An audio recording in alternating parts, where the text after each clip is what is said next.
Hey, this is Mike again from AskTractorMike.com. I had a question from a viewer and it opened up a real can of worms, and I want to kind of delve into a subject today that's a little bit controversial, and that is different forms of rock protection.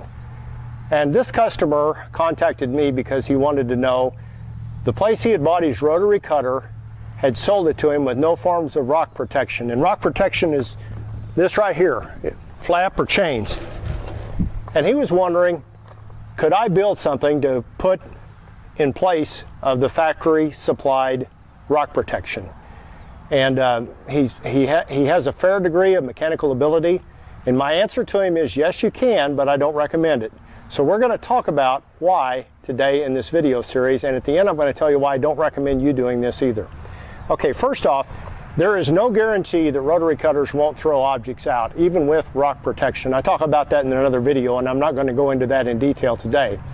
But there are basically three ways you can buy a rotary cutter. That's with no rock protection, and this older cutter here has holes drilled to put the rock protection on, but it has no rock protection, front or back.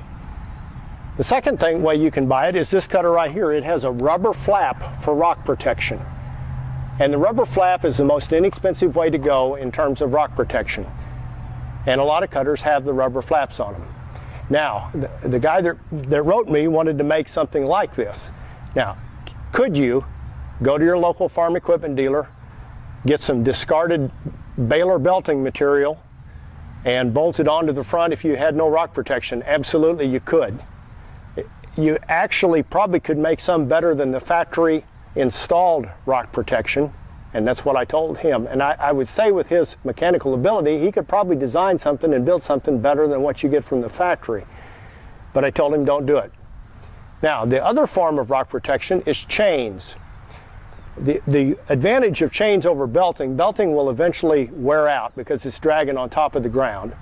And the other advantage of chains is they allow movement of air. And you really need movement of air underneath the cutter, especially late in the season when your stuff is really sparse and the turbulence from the cutter can blow it down and streak it and you not cut it good. So chains are the best way to go. Chains are also the most expensive, and they don't wear out. Now, either form of rock protection at best will just slow down foreign objects that you encounter in the field.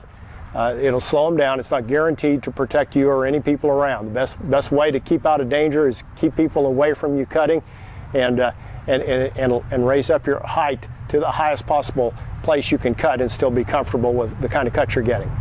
Here's why I advise the customer, don't make your own rock protection. Let's say that you're out in the field and heaven forbid you hit something and it either struck a person or struck property and you ended up in court. For liability issues, if you designed the rock protection, you're on your own. You're the one that struck the foreign object, you're the one that designed the protection, it didn't work, and it hurt a person or it damaged some property. If you were using the factory supplied rock protection, in my mind you would have an ally from the factory there with you going into a court situation. So that's why I recommend absolutely go with the original equipment manufacturer's rock protection. Don't buy a cutter with no rock protection whatsoever. The chains will cost anywhere from $125 to $300-400 at the most, but compare that to court costs and going through a messy liability situation, it's worth every penny of it. Hey, thanks for watching. I'd be honored if you'd subscribe to my YouTube channel. I live on web traffic, so if you want to share this video, that would be awesome. Thanks again for watching.